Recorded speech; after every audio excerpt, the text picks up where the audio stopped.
మీరు ఎలాంటి బిజినెస్ చేస్తున్నా ఏఐ టూల్స్ ద్వారా మీ బిజినెస్ ని డబుల్ చేసుకోవచ్చు. జస్ట్ 49 రూపీస్కే ఏఐ టూల్. నమస్తే, వెల్కమ్ టు సుమన్ టీవీ. ప్రస్తుతం మనతో పాటు ఉన్నారు ఫర్టిలిటీ స్పెషలిస్ట్ రేణుకా మేడం. మేడంతో మాట్లాడదాం. నమస్తే మ్యామ్. నమస్తే అండి. మేడం, ఇప్పుడు ఐవీఎఫ్ అంటారు కదా, దాన్ని మామూలుగా ఎన్నిసార్లు చేసుకోవచ్చు ఐవీఎఫ్ అనేది? సో ఐవీఎఫ్ అనేది ఇట్స్ నాట్ లైక్ ఇన్నిసార్లే చెయ్యాలి అనేమి లిమిట్ లేదు. It varies. కొంతమందికి ఒక్కసారి ఎగ్స్ తీసిన దాంతోటే మనకి చాలా ఎంబ్రియోస్ వస్తాయి. సో మనం ఎన్ని ఐవీఎఫ్స్ అయ్యాయి అని అంటే మనం కౌంట్ చేయాల్సింది ఎంబ్రియో ట్రాన్స్ఫర్స్ని బట్టి కాదు, ఎన్నిసార్లు ఎగ్స్ పిక్ చేశారు అనేది. సో కొంతమందికి రిజర్వ్ బాగుంటుంది, ఎగ్స్ బాగుంటాయి. సో మంచి ఏజ్లో, కరెక్ట్ ఏజ్లో, కరెక్ట్ టైంలో ఐవీఎఫ్ చేయించుకున్నప్పుడు ఎక్కువ ఎగ్స్ వచ్చినప్పుడు అవి ఎక్కువ ఎంబ్రియోస్ని ఇస్తాయి. సో ఇచ్చినప్పుడు అవి ఒక్క సైకిల్లోనే మనకి వాళ్ళకి కావాల్సిన రిజల్ట్ వచ్చేస్తుంది. ఒక్కొక్కసారి ఫ్యామిలీ కూడా కంప్లీట్ అయిపోతుంది. కొంతమంది పేషెంట్స్ ఎలా ఉంటారంటే వాళ్ళకి ఉండటమే తక్కువ ఎగ్స్ ఉంటాయి, ఒకటో రెండో అలా ఉంటాయి. అలా ఉన్న వాళ్ళకి మల్టిపుల్ సైకిల్స్ చేయాల్సి వస్తుంది. సో 3 సైకిల్స్, 4 సైకిల్స్, ఒక్కొక్కసారి ఈవెన్ 10 సైకిల్స్, అంటే ఒక్కొక్క సైకిల్ ఒక్కొక్క ఎగ్ పిక్ చేయాల్సి వస్తుంది.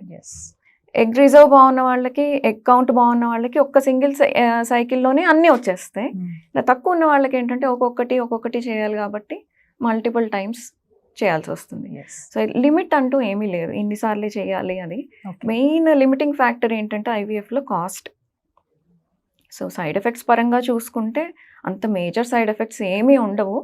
ఓన్లీ ఆ ట్రీట్మెంట్ తీసుకునే ఆ few days, 9 or 10 days injections అవి తీసుకున్నప్పుడు కొంచెం హాట్ ఫ్లషెస్లో రావడం, డ్రౌజీగా అనిపించడము, అది టెంపరీగా ఉంటాయి అంతే. అది కొంచెం హ్యాండిల్ చేసుకోగలిగితే ఎన్నిసార్లు చేయొచ్చు. మేజర్ హెల్త్ ఇష్యూస్ ఏమీ ఉండవు.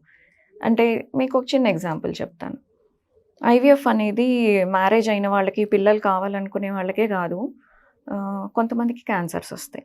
చిన్న పిల్లలకి 13-14 years మెచ్యూర్ అయిన ఆడపిల్లలకి క్యాన్సర్స్ వచ్చాయనుకోండి, వాళ్ళు క్యాన్సర్ థెరపీస్కి వెళ్ళాలి. సో ఈ క్యాన్సర్ థెరపీస్కి వెళ్ళినప్పుడు కీమోథెరపీ, రేడియేషన్, ఒక్కొక్కసారి సర్జరీ చేసి ఓవరీస్ కూడా తీసేయాల్సిన సిచ్యువేషన్ వస్తుంది. అలాంటప్పుడు వాళ్ళ ఫర్టిలిటీని ప్రిజర్వ్ చేయడానికి, అంటే క్యాన్సర్ పేషెంట్ చిన్న పిల్లలు, వాళ్ళ ఫర్టిలిటీని ప్రిజర్వ్ చేయడానికి వాళ్ళకి ఐవీఎఫ్ చేస్తాం. ఫర్టిలిటీ ప్రిజర్వేషన్ అంటాం దాన్ని. సో వాళ్ళకి ఇంజెక్షన్స్ ఇచ్చి 4-5 days సరిపోతాయి వాళ్ళకైతే. ఇంజెక్షన్స్ ఇచ్చి ఎగ్స్ తీసేసి సేవ్ చేసేస్తాం. అంటే ఒక 13-14 year ఏజ్ గర్ల్, క్యాన్సర్తో ఇబ్బంది పడుతున్న గర్ల్కి కూడా మనం ఐవీఎఫ్ చేయొచ్చు అని అంటే అది ఎంత సేఫో ఒకసారి అర్థం చేసుకోండి. సో ఐవీఎఫ్ అనేది చాలా మేజర్ ట్రీట్మెంట్, చాలా సైడ్ ఎఫెక్ట్స్ వస్తాయి, బాడీ అంతా పాడైపోతుంది, వెయిట్ పెరిగిపోతాము, అవన్నీ కూడా మిస్కన్సెప్షన్స్. సో అది సేఫ్ ట్రీట్మెంట్ కాబట్టే మన ఇండియాలోనే కాదు, all around the world it is being done. And ఎవరైతే కొంచెం కెరీర్లో ముందుకు వెళ్ళాలి, కొంచెం లేట్ మ్యారేజ్ చేసుకోవాలి, పిల్లలు లేట్గా కనాలి అనుకునే వాళ్ళు కూడా nowadays they are doing it. Egg freezing అనేది చేసుకుంటున్నారు. సో వాళ్ళకి 30 years లోపల ఎగ్ ఫ్రీజ్ చేసి పెట్టేసుకుని వాళ్ళు ఎంత అచీవ్ చేయాలనుకుంటే అంత అచీవ్ చేసి న్యాచురల్గా ట్రై చేస్తారు. అవ్వకపోతే ఈ ఎగ్స్ యూస్ చేసుకుంటారు. సో ఐవీఎఫ్ వల్ల మేజర్ హెల్త్ ఇష్యూస్ ఏమీ రావు. మేడం, ఎగ్ రిజర్వ్ అని అంటారు కదా మేడం, ఎగ్స్ని ప్రిజర్వేషన్ చేయాలని కూడా చెప్తా ఉంటారు. ఒకసారి వాటి గురించి. ఎగ్ రిజర్వ్ అంటే ఆడవాళ్ళకి మగవాళ్ళకి డిఫరెన్స్ ఉంది రీప్రొడక్టివ్ సిస్టంలో.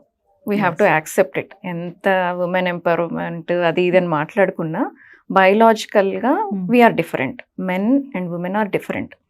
మగవాళ్ళకి వస్తే ఆ స్పర్మ్ ప్రొడక్షన్ అనేది వాళ్ళకి ఒక 12-13 years నుంచి స్టార్ట్ అయ్యి ఇంకా వాళ్ళు ఉన్నన్ని రోజులు ప్రొడ్యూస్ అవుతూనే ఉంటాయి. కానీ ఆడవాళ్ళకి మనకి పుట్టినప్పుడు ఎన్ని ఎగ్స్ ఇంకంతే.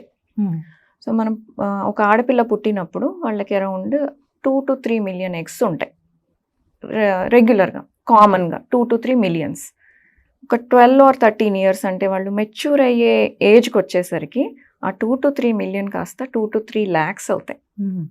అంత తగ్గిపోతాయి. అంటే రోజు కొన్ని hundreds of ఎగ్స్ చనిపోతూ ఉంటాయి అన్నమాట. సో మెచ్యూర్ అయిన దగ్గర నుంచి ఇంకా ఎవ్రీ మంత్ పీరియడ్స్ వస్తున్నప్పుడు ఒక ఎగ్ రిలీజ్ అవుతూ ఉంటుంది కదా మంత్లీ. ఆ రిలీజ్ అవుతున్న ఎగ్తో పాటు మళ్ళీ కొన్ని hundreds of ఎగ్స్ చనిపోతూ ఉంటాయి పీరియడ్ టైంలో. పీరియడ్ టైం అని కాదు, ఎవ్రీడే రన్నింగ్, అది ఎవ్రీడే జరిగే ప్రాసెస్ అది. సో అలాగా అన్ని ఎగ్స్ అయిపోయిన తర్వాత వస్తుంది అని అన్నప్పుడు మెనోపాజ్ వస్తుంది. సో అంటే మెనోపాజ్ వచ్చే టైంకి మనకి ఓవరీస్లో అరౌండ్ 500 to 1000 ఎగ్స్ మిగిలి ఉంటాయి. ఇంకా అవన్నీ ఇంకా ఆల్మోస్ట్ డెడ్ ఎగ్స్ లాంటివి అనమాట, పనికిరాని ఎగ్స్. సో మనకి పుట్టినప్పుడు ఉన్న ఎగ్సే మన ఎగ్స్, ఇంకా దాన్ని కౌంట్ పెంచడానికి ఇంకా అవ్వదు, దాన్నే రిజర్వ్ అంటాం. సో ఆ రిజర్వ్ బాగున్నప్పుడే ప్రెగ్నెన్సీ వచ్చే ఛాన్సెస్ బాగుంటాయి. ఎలా అయితే రిజర్వ్ తగ్గుతూ ఉంటుందో, అంటే ఎగ్ కౌంట్ తగ్గుతూ ఉంటుందో ప్రెగ్నెన్సీ ఛాన్సెస్ తగ్గుతాయి. ఎందుకంటే రెండు, ఒకటి క్వాలిటీ, ఒకటి క్వాంటిటీ. సో 2 రీజన్స్ వల్ల మనకి ప్రెగ్నెన్సీ వచ్చే ఛాన్సెస్ తగ్గుతాయి. సో ఎగ్ రిజర్వ్ బాగున్నప్పుడే ప్రెగ్నెన్సీ ప్లాన్ చేసుకోవటం బెటర్. లేదు మీకు ఆ టైంలో ప్రెగ్నెన్సీ ప్లాన్ చేసుకోవడం కుదరదు ఫర్ ఎనీ రీజన్, మ్యారేజ్ కాలేదనో లేకపోతే మీరు ప్రెగ్నెన్సీకి రెడీగా లేరు అని అనుకున్నప్పుడు, మీ రీప్రొడక్షన్ మీద ప్రాబ్లం పడకూడదు ఆర్ మీ పొటెన్షియల్ సేవ్ చేసుకోవాలి అని అనుకున్నప్పుడు ఈ ఆప్షన్ ఎగ్ ఫ్రీజింగ్ అనేది ఒక ఆప్షన్.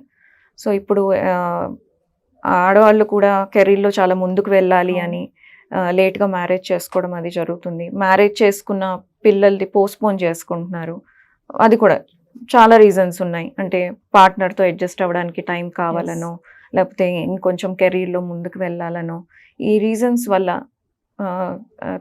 కొంతమంది అయితే అసలు మాకు పిల్లలు వద్దని ముందు అనుకుంటారు, తర్వాత మాకు కావాలి అని అనుకుంటారు. సో ఈ రీజన్స్ వల్ల కొంచెం పోస్ట్పోన్మెంట్ అనేది అయితే ఉంది. సో ఇలాంటి ఆలోచన ఉన్నవాళ్ళు వాళ్ళ రీప్రొడక్టివ్ పొటెన్షియల్ని కాపాడుకోవడానికి సో ఎగ్స్ అనేది ఫ్రీజ్ చేసుకోవచ్చు. ఇది something like an insurance. So మీ రీప్రొడక్టివ్ పొటెన్షియల్ని మీరు సేవ్ చేసుకుంటున్నారు, ఇన్ష్యూర్ చేసుకుంటున్నారు. సో బై ఎగ్ ఫ్రీజింగ్ అనమాట. సో ఇది జనరల్ IVF లాగానే ఉంటుంది. సో మీకు ఒక 8 to 9 days ఇంజెక్షన్స్ ఇచ్చి ఎగ్స్ మెచ్యూర్ అయిన తర్వాత వాటిని తీసి ఫ్రీజింగ్లో పెట్టేస్తాం. సో 5 years అవి ఉంటాయి. సో 5 years తర్వాత కూడా ఉంటాయి, కానీ వాటి మీద ఇంపాక్ట్ పడకుండా మనకి ఎవిడెన్స్ అయితే 5 years వరకు బాగుంటాయి, ఎగ్స్కి ఇబ్బంది కాకుండా అనేది ఎవిడెన్స్ ఉంది. సో అదే మీరు అన్నారు కదా మహిళలు తక్కువగా ఉంటాయి ఎగ్స్ అని చెప్పారు కదా, దానికి ఏమైనా ట్రీట్మెంట్ ఉంటుందా? లో ఎగ్ రిజర్వ్ ఉన్న వాళ్ళకి ఆల్రెడీ నేను చెప్పాను, పోవటమే ఎగ్స్. ఒక బుట్టలో మార్బుల్స్ని ఇమాజిన్ చేసుకోండి, తీయటమే, ఓకే, వేయటానికి అవ్వదు ఇంకా. సో ఒకసారి ఎగ్స్ అయిపోయాయి అని అంటే ఇంకా అయిపోయినట్టే. సో మనం ఫర్దర్గా ఇచ్చే ట్రీట్మెంట్స్ ఎలాంటివి అంటే ఉన్న ఎగ్స్ క్వాలిటీ ఇంప్రూవ్ చేయడమే, ఓకే.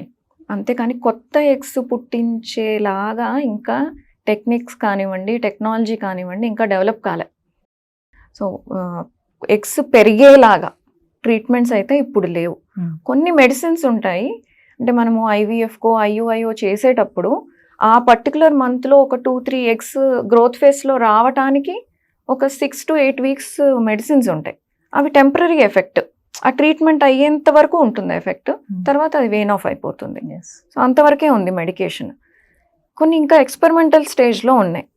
ఇప్పుడు PRP అని అన్నారు ఇదివరకు, ఇప్పుడు స్టెమ్ సెల్ అంటున్నారు. PRP థెరపీ అనేది అయితే అది అవుట్డేటెడ్ అయిపోయింది. సో ఈవెన్ పెద్ద పెద్ద కాన్ఫరెన్స్లో, ఇంటర్నేషనల్ కాన్ఫరెన్సెస్లో కూడా they have proven that PRP వల్ల ఓవరీస్ రీజువినేట్ అవ్వవు. It has been proven beyond doubt. ఇంకా ఆ ట్రీట్మెంట్ అనేది ఎగ్స్ పెంచటానికి చెయ్యకూడదు. ఈ 2023లో కూడా ఇంటర్నేషనల్ కాన్ఫరెన్సెస్ జరుగుతూ ఉంటాయి ఈ ఆస్పెక్ట్స్ కోసమని. సో వాటిల్లో వాళ్ళు నిర్ధారించారు, సో ఎగ్స్ తక్కువ ఉన్న వాళ్ళకి ఈ PRPలు వాడితే ఉపయోగం లేదు. ఆ PRP ట్రీట్మెంట్స్ ఏమీ తక్కువ కాస్ట్ కాదు, కాస్ట్లీ చాలా. లాప్రోస్కోపీ చేయాలి మళ్ళీ. సో ఎంత కాస్ట్ పెట్టినా దానివల్ల ఉపయోగం లేదు అని చెప్పి ఆల్రెడీ ప్రూవ్ చేస్తారు. సో ఆ ట్రీట్మెంట్ ఇప్పుడు వాడటానికి లేదు. ఇప్పుడు నెక్స్ట్ ఇప్పుడు ఉన్నది ఇంకొకటి ఏంటి అంటే ఎక్స్పెరిమెంటల్ స్టేజ్లో ఉంది స్టెమ్ సెల్ థెరపీ అనేది. అంటే మనకి ఇక్కడ బోన్ నుంచి బ్లడ్ డ్రా చేసి అందులోంచి స్టెమ్ సెల్స్ అనేవి సపరేట్ చేస్తారు, చేసి దాన్ని లాప్రోస్కోపీ ద్వారా ఓవరీస్లోకి ఇంజెక్ట్ చేస్తారనమాట. సో దానివల్ల ఆ స్టెమ్ సెల్స్, అంటే స్టెమ్ సెల్కి ఒక క్యారెక్టర్ ఏంటి అని అంటే మనం ఏ ఆర్గన్లో పెడితే ఆ ఆర్గన్కి తగ్గట్టుగా మారుతాయి. ఓకే, ఇప్పుడు కిడ్నీలో పెడితే కిడ్నీ సెల్స్ లాగా, లివర్లో పెడితే లివర్ లాగా చేంజ్ అవుతాయి. ఓకే, సో అలాగే ఓవరీలో పెడితే ఎగ్స్ లాగా చేంజ్ అవుతాయి అన్న కాన్సెప్ట్ తోటి ఆ ఎక్స్పెరిమెంట్ స్టార్ట్ చేశారు. ఇంకా జరుగుతోంది అది, ఇంకా రిజల్ట్స్ పూర్తిగా ఖచ్చితంగా పనిచేస్తుంది అని రిజల్ట్స్ ఇంకా రాలేదు. Yes. ఎక్స్పెరిమెంటల్గా ఉంది. ఎవరికన్నా మాకు డోనర్ అంటే ఎగ్స్ కొంతమందికి లేని వాళ్ళకి డోనర్స్ చెప్తాం. సో మాకు డోనర్ వద్దు, మేము ఏ ట్రీట్మెంట్ కన్నా రెడీయే, అవి ఎక్స్పెరిమెంటల్ ప్రొసీజర్స్ అయినా పర్వాలేదు, మేము చేయించుకుంటాము, మాకు ల్యాప్రోస్కోపీలు ఇవి చేయించుకోవడానికి కూడా ఇబ్బంది లేదు అని వాళ్ళు సంతకం పెట్టి కన్సెంట్ ఇస్తే అప్పుడు ఈ స్టెమ్ సెల్ థెరపీస్ అనేవి ఇవ్వచ్చు. అంటే మామూలుగా ఎగ్ రిజర్వ్ అంటే ఏంటి మేడం? అసలు చాలా మందికి తెలియదు ఈ విషయం. ఎగ్ రిజర్వ్ అనేది ఎగ్ కౌంట్. Mm. అది మన ఓవరీస్ లో ఈ పాయింట్ ఆఫ్ టైంలో ఎన్ని ఎగ్స్ ఉన్నాయి, ఓకే. అది ఎగ్ రిజర్వ్. అది మనకి ఏజ్ తో పాటు Mm. తగ్గుతూ ఉంటుంది, తగ్గడమే, ఒక పెరగడం అనేది ఉండదు. ఆన్ అన్ యావరేజ్ 1 yearలో 10% డ్రాప్ ఉంటుంది. ఓకే. సో ఈ ఇయర్కి నెక్స్ట్ ఇయర్కి పోల్చుకుంటే మన ఎగ్ కౌంట్ 10% తగ్గుతుంది. సో మన ఓవరీస్లో మిగిలి ఉన్న ఎగ్స్, Mm. ఎగ్ రిజర్వ్ అంటే అది అంటే మన దీని మీద కూడా లైఫ్ స్టైల్ డిపెండ్ ఉంటుందా? ఉంటుంది. ఖచ్చితంగా. ఇది ఎగ్ రిజర్వ్కి కూడా లైఫ్ స్టైల్. Mm. అంటే ఇప్పుడు నేను ఇందాక చెప్పాను ఎగ్స్ చనిపోతూ ఉంటాయి, Yes. రిలీజ్ అయ్యే ఒక్కో ఎగ్ తోటి చాలా ఎగ్స్ చనిపోతూ ఉంటాయి అని. అవి ఎన్ని చనిపోతాయి అనేది ఒకటి జెనెటిక్ దాని మీద ఉంటుంది. Mm. సెకండ్ థింగ్ మన లైఫ్ స్టైల్ మీద ఉంటుంది. మనం మంచి లైఫ్ స్టైల్ ఫాలో అవుతూ ఉంటే కొంచెం తక్కువ ఎగ్స్ చనిపోతూ ఉంటాయి. బాడీలో టాక్సిన్ లెవెల్స్ తక్కువ ఉంటాయి కాబట్టి సో తక్కువ ఎగ్స్ చనిపోతుంటే రిజర్వ్ కొంచెం సేవ్ అవుతూ ఉంటుంది. థర్డ్ థింగ్ మన ఎన్విరాన్మెంటల్ పొల్యూషన్. ఓకే. సో మనం బాగా పొల్యూషన్కి ఎక్స్పోజ్ అవుతుంటే, అది ఎయిర్ అన్నా కానివ్వండి, ఫుడ్ అన్నా కానివ్వండి, ఏ రకమైన పొల్యూషన్ అయినా మనకు తెలుసో తెలియకో, మనకు అన్నీ తెలుస్తాయని కూడా లేదు. Yes. సో దీనివల్ల కూడా పొల్యూషన్ ఎక్కువ ఉంటే కూడా ఎగ్స్ తొందరగా చనిపోతూ ఉంటాయి.